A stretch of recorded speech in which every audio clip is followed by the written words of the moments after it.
जय माता दी, जय मां कामाख्या।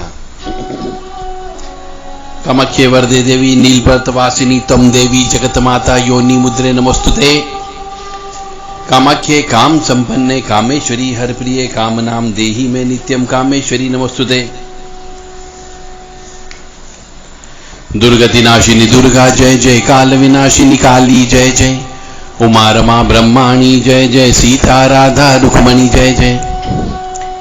ओम जयंती मंगला काली भद्रकाली कपालिनी दुर्गा क्षमा शिवा दात्री स्वाहा सदा नमस्तुते। ओम सर्वमंगल मांगल्ये शिवे सर्वासाधिके शरण्ये त्र्यंबके गौरी नारायणी नमस्तुते। जय मां कामाख्या। देवराधा ट्रस्ट की तरफ से सत्यवाणी की प्रस्तुति कि तंत्र क्या होता है और तंत्र हो गया इसको कैसे समझें, क्योंकि बहुत से मनुष्यों को यह ज्ञान ही नहीं हो पाता है कि हमारे परिवार के किसी सदस्य के ऊपर या हमारे पूरे परिवार के ऊपर तंत्र हो गया,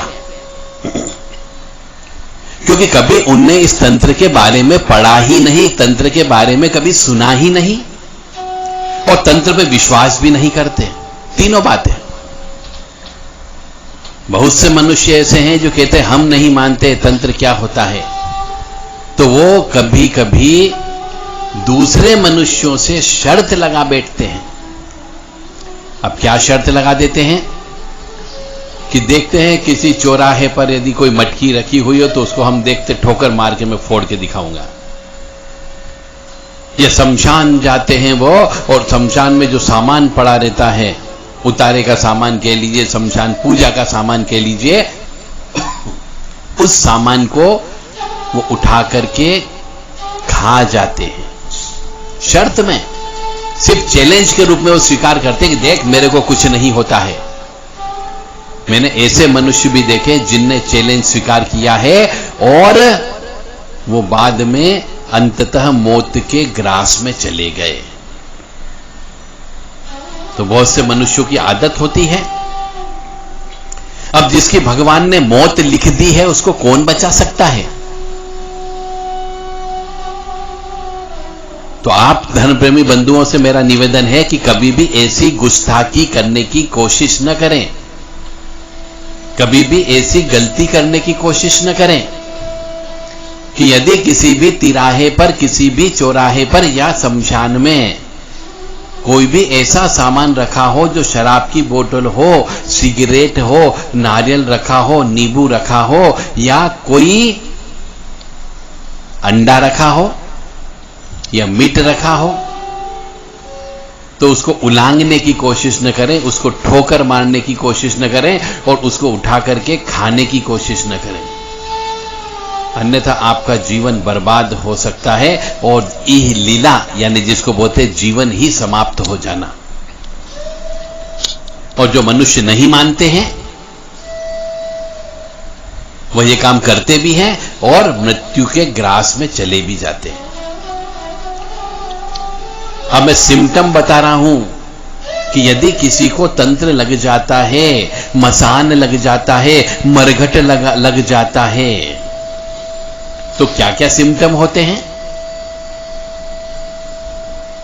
ये सबसे पहले बनते बनते काम बिगड़ने लग जाते हैं। तो आप समझ जाओ कि कहीं न कहीं पे जादू टोना हो गया है। एक बार काम बनते बनते बिगड़ेगा, दूसरी बार बनते बनते बिगड़ेगा, पर तीसरी बार यदि बिगड़ जाए तो समझ जाओ कि तंत्र हो गया है। आखिरी समय पर जब फल मिलने वाला होता है, यानी जिसको बोलते हैं लास्ट मोमेंट पर कार्य रुक जाता है, बाकी पैसा खर्च हो जाता है और वो पैसा वापसी आने की संभावना नहीं होती है। पूजा पाठ करने के बावजूद भी घर में शोक जैसा माहौल रहता है कि किसी की मौत हो गई। घर के अंदर कहीं पर भी चहचहाने की आवाज नहीं होती है, घर के अंदर खुशियां नजर नहीं आती है, घर के अंदर चमक नजर नहीं आती है, घर के अंदर आनंद नजर नहीं आता है। और यदि कोई मनुष्य रात को सोते वक्त अलग अलग प्रकार की आवाजें निकालता हो तो भी आप समझ जाओ उस मनुष्य के ऊपर तंत्र विद्या हो गई है। यदि किसी मनुष्य का दिमाग काम करना बंद कर देता है तो आपको समझ जाना चाहिए कि तंत्र विद्या हो गई है। आलस्य की प्रवृत्ति उसकी रहने लगे, शरीर कंकाल जैसा सूखने लगे, यानी उसका चेहरा बिल्कुल खोपड़ी के माफिक धीरे धीरे सूखने लगता है, शरीर सूखने लगता है, तो मान के चलो शमशान लग गया है। और यदि ऊपरी बाधा लग जाती है तो भोजन करने के बाद मन में उल्टी होने जैसा महसूस होता है, पढ़ाई करने का मन नहीं होता है, दिल दिमाग काम नहीं करता हो, सोचने की शक्ति समाप्त हो जाती हो, तो आप समझ जाओ कि कहीं न कहीं पे तंत्र विद्या हो गई है। किसी मनुष्य की प्रकृति चेंज हो जाए कि पहले तो ये व्यक्ति बहुत अच्छा था, इस प्रकार से काम करता था, बहुत एनर्जेटिक था, आज पलंग पे पड़ा रहता है, दिमाग काम नहीं कर रहा है, तो समझ जाओ कि कोई न कोई तंत्र विद्या हो गई है।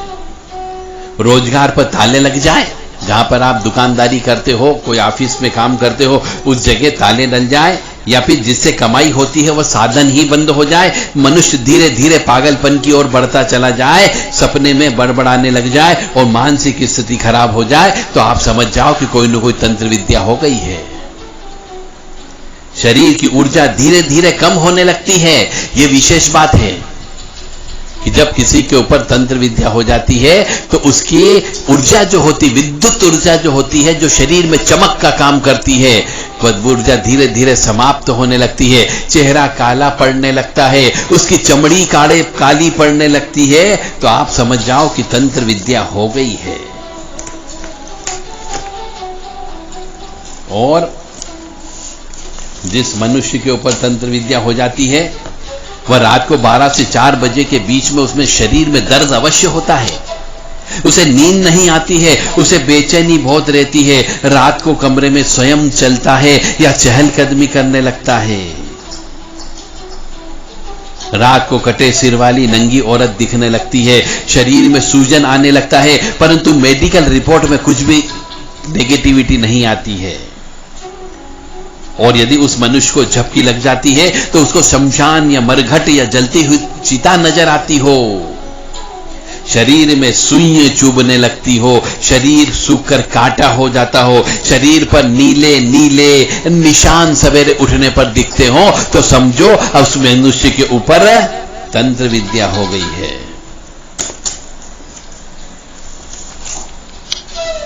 कभी कभी मछली के जलने की बदबू आती है, कभी मांस जलने की बदबू आती है, कभी शौचालय की बदबू आती है, तो कभी चूहे के सड़ने की बदबू आती हो, कभी लाश के सड़ने की बदबू आती हो, तो आप समझ जाओ घर के अंदर पूरे परिवार के ऊपर तंत्र विद्या ने काला जादू हो चुका है। यदि सर भारी रहने लग जाए, बदन में दर्द होने लग जाए, नसों में दर्द हो, तो समझो शमशान की शक्ति लग चुकी है। और जिसके ऊपर तंत्र विद्या या कालो जादू हो जाता है उसको अचानक मांस के जलने की बदबू आती है, चाहे थोड़ी देर के लिए आती हो, आधा मिनट 1 मिनट के लिए आती हो, पर आती जरूर है। अचानक शराब की बदबू आने लगेगी, अचानक हवन की बदबू आने लगती है, अचानक गंदी बदबू आने लगती है, अचानक गुलाब के फूल की महक आने लगती हो, तो समझो पूरा शमशान निमंत्रण देकर के भेजा गया है। ये उसके सिम्टम बता रहा हूं मैं आपको, मतलब मैं आपको सिर्फ जागरूक करने का काम कर रहा हूं कि आप जागरूक हो जाओ, ताकि आप बर्बाद न हो, आपका परिवार बर्बाद न हो, और हर साल किसी न किसी मनुष्य की मृत्यु न हो। इसका तुरंत आध्यात्मिक इलाज आपको करवाना है, अन्यथा घर शमशान बन जाता है। इसका कारण कोई जरूरी नहीं कि शत्रु ही शमशान को निमंत्रण देकर के आपके यहां पर भेजेगा।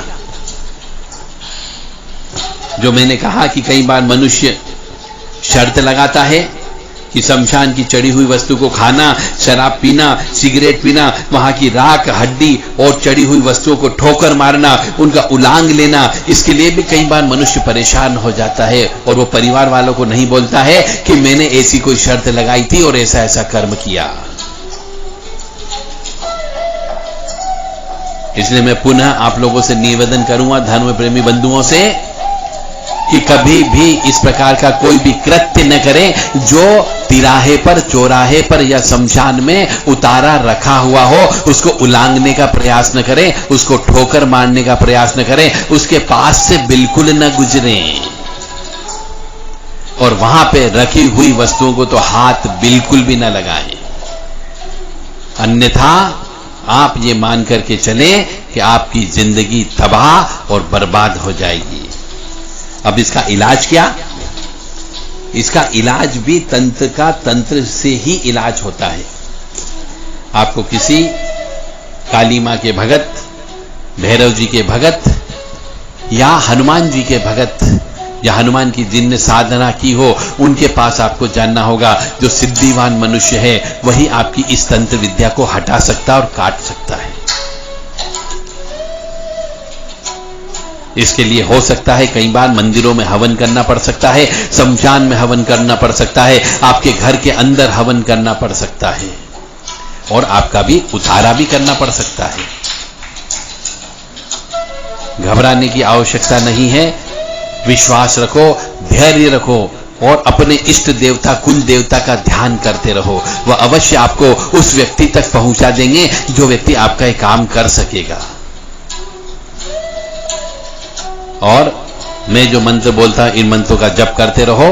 ओम बम भैरवाय नमः, ओम बम भैरवाय नमः, ओम बम भैरवाय नमः, ओम छम क्षेत्रपालाय नमः, ओम छम क्षेत्रपालाय नमः, ओम छम क्षेत्रपालाय नमः, ओम छम क्षेत्रपालाय नमः, ओम ह्रीम बटुकाय आबुदु द्वारणाय कुरु कुरु बटुकाय रीम, ओम ह्रीम बटुकाय आबुदु द्वारणाय कुरु कुरु बटुकाय रीम, ओम ह्रीम बटुकाय आबुदु द्वारणाय कुरु कुरु बटुकाय रीम, ओम हम जम नम गम भम धम घम महाकाल भैरवाय नमः, ओम हम जम नम गम भम धम घम महाकाल भैरवाय नमः, ओम हम जम नम गम भम धम घम महाकाल भैरवाय नमः, ओम छौम याम राम लाम वाम आम क्रोम महाकाल भैरवाय सर्व विघ्न नाशनाय स्वाहा।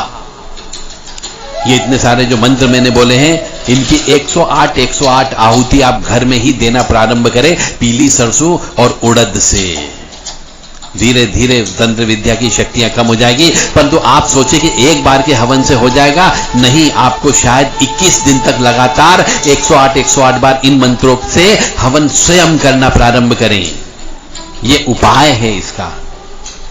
निश्चित तौर से आपके यहां पे यदि कोई तंत्र विद्या है, काला जादू है, चौकी बैठी हुई है, मसान आ चुका है, तो वो धीरे धीरे उसकी शक्ति कम होती जाएगी, वो पावरलेस हो जाएगा, आपको नुकसान पहुंचाना कम कर देगा या बंद कर सकता है। और आपके यही शक्तियां ऐसे व्यक्ति तक पहुंचा देगी जो आपका पूर्णतः इलाज करेगी। जय माता दी, जय मां कामाख्या। कामाख्ये वरदे देवी नीलवर्तवासिनी तम देवी जगत माता योनि मुद्रे नमस्तुते। कामाख्ये काम संपन्ने कामेश्वरी हर प्रिय काम नाम देही में नित्यम कामेश्वरी नमस्तुते। मां कामाख्या आपको निरोगी काया दे, स्वस्थ काया दे।